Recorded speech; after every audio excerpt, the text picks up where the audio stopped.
Good day, I am James Angelo Lipiao, and in this video, I'm going to present to you Module number 8, or Project or Design Problems. In this particular video or module, we're going to try and meet the objectives of the experiment, which is, first, to design programs based on written descriptions and requirements. Second, to demonstrate skills in devising, programming, executing, running, and troubleshooting of programs. The task at hand is given a written set of instructions related to an industrial process or operation. Draw the ladder diagram or draw the ladder logic diagram. Write the program. Identify and select the necessary components. Lay out the input-output wiring diagram. Interconnect the components. Program the PLC. Demonstrate and document the operation of the project. For this video in particular, the operation of a stamping device will be described and demonstrated. With the description, rectangular blocks are stamped in the machine. Once the start push button or PB1 is pressed, the workpiece is fed into the machine by cylinder 1.0 from a gravity-fed magazine and is clamped in place by the same cylinder. Next, it is stamped by cylinder 2.0. After stamping, cylinder 2.0 retracts, followed by cylinder 1.0. Once the workpiece is fully declamped, it is ejected by cylinder 3.0. To realize these objectives and the task, we'll be using the software application FluidSim for the simulation process. Presented in the screen is a sample figure of a stamping device. We can see where cylinder 1.0, cylinder 2.0, and cylinder 3.0 are located. Given the set of instructions,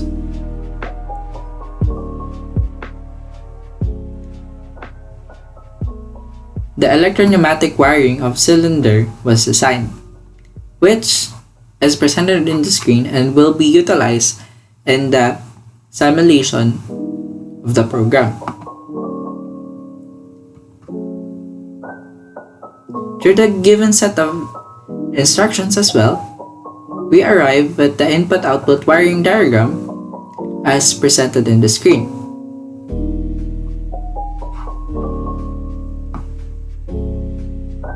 The corresponding input-output assignment is shown in the screen with their corresponding address, input-output device, and description.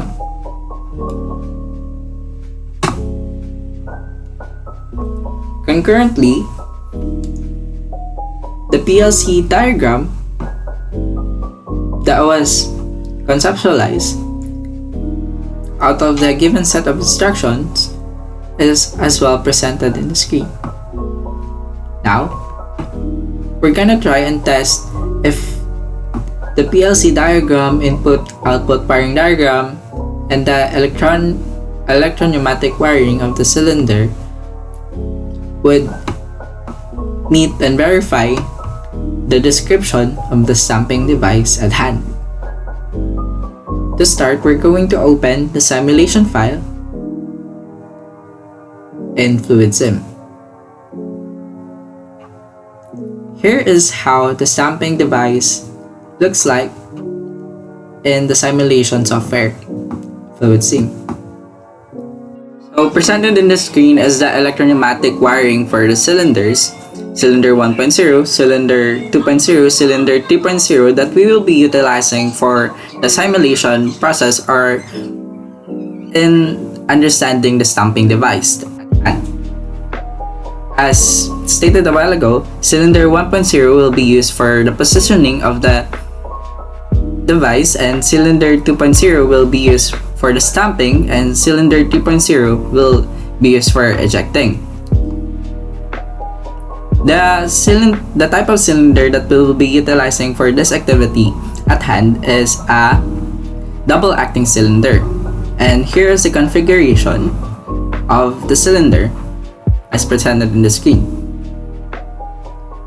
The double acting cylinder is connected in a 5-way valve in which its configuration is spring returned so that it contracts or retracts by itself and is also pneumatically or electrically charged.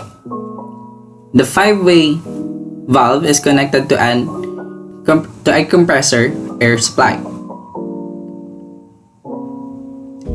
For cylinder 1.0 and cylinder 2.0, which are used for positioning and stamping respectively, we also use a distance rule or proximity sensor, mainly because both cylinders cannot extend too much or it will break the block at hand.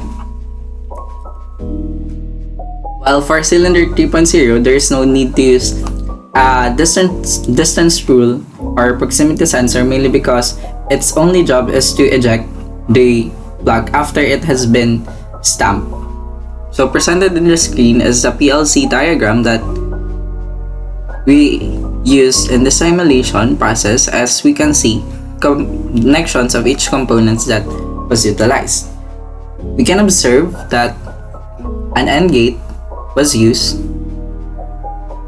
for the PLC diagram, as well as relay switches and timers. To understand how the PLC wiring diagram works, let's look at it side by side with the input-output diagram. As we can see, in the electro-pneumatic wiring of cylinder, initially S1 and S3 are closed. So we're going to close that as well, the PLC diagram, and once we press the push button, we should be able to observe the solenoid 1 or the cylinder 1 be energized. So you can see, once we press the push button 1, solenoid 1 is now energized. This was possible since the AND gate received 3 true outputs, which activated the relay switch and in turn activated or energized the solenoid. So once the cylinder 1 or solenoid 1 is energized, S1 and S2 are now closed, and S1 and S3 are now closed, while S2 and S4 are open. And we can see that as S2 and S4 are now open, the solenoid 2 or cylinder 2 is now as well energized, while cylinder 1 is clamped. After the block is stamped by cylinder 2, both cylinder 2.0 and cylinder 1.0 will retract.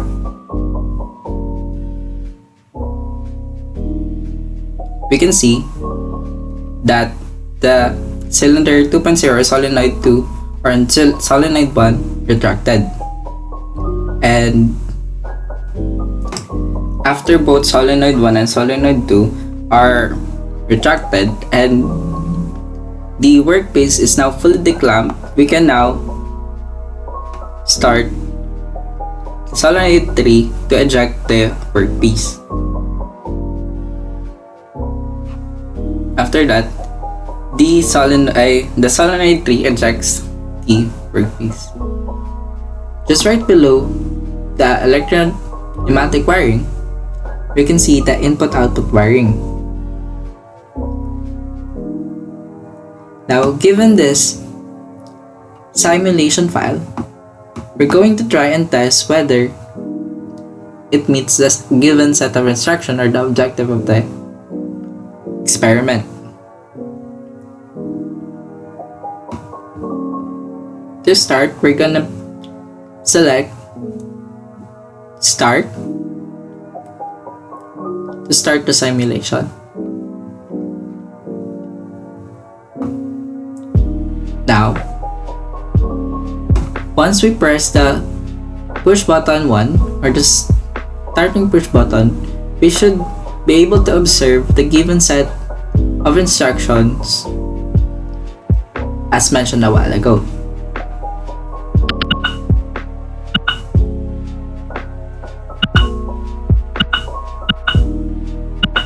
When we push the push button, we can see that the workpiece is fed into the machine through the cylinder 1.0 and was clamped in place by it as well.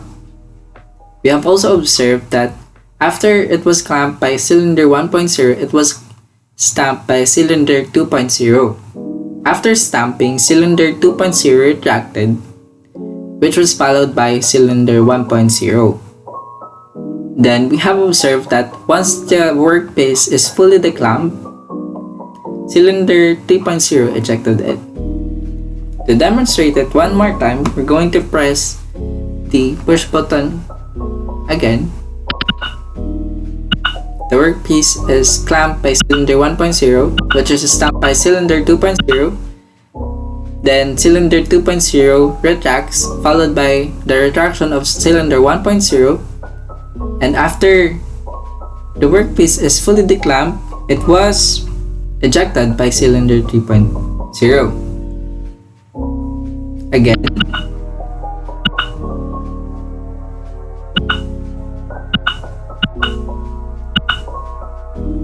With this simulation, we can say that we have fully achieved and verified the objectives of the experiment, and we have fully complied to the set of instructions given to make a stamping device. By selecting this as well, we can see the PLC wiring diagram, and we can see its operations as well. To conclude this video, as we have observed with the simulation, we can say that the description of the stamping device was met, and the objectives of the experiment, which was to design programs based on written descriptions and requirements, and to demonstrate skills in devising, programming, executing, running, and troubleshooting of programs, was met and verified.